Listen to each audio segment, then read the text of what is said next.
In this video, let us see more important results on chords. Let's see what this result says. If the angles subtended by two chords of congruent circles at the corresponding centers are equal, then the chords are equal. Now, let us consider two equal circles. Now, let us consider two chords on these two circles. Say, let's take it AB and CD. And let us now say that these chords subtend equal angles on both the circles, in both the circles. Now, this angle is going to be equal to this angle. Say, let us consider that O and O dash. AOB and CO dash D are equal. If these two angles are equal, then AB is equal to CD. That is what this property says. Let me read this again for you. If the angles subtended by two chords of congruent circles at the corresponding centers are equal, then the chords are equal. Let us go to the next property.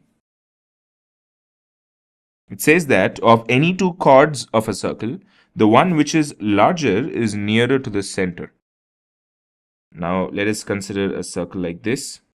Say, let us consider one small chord and a large chord. Say the small chord is going to be something like this, and then a longer chord is going to be something like this. So obviously we can see that the longer chord is closer to the center than the shorter chord.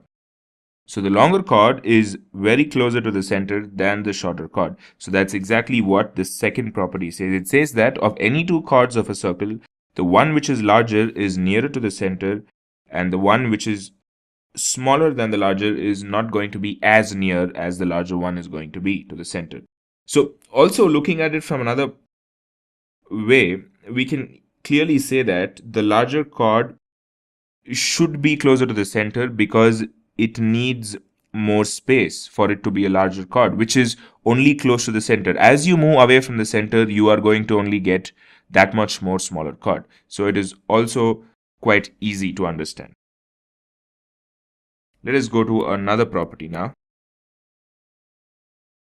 This property is not very different from the previous property that we studied.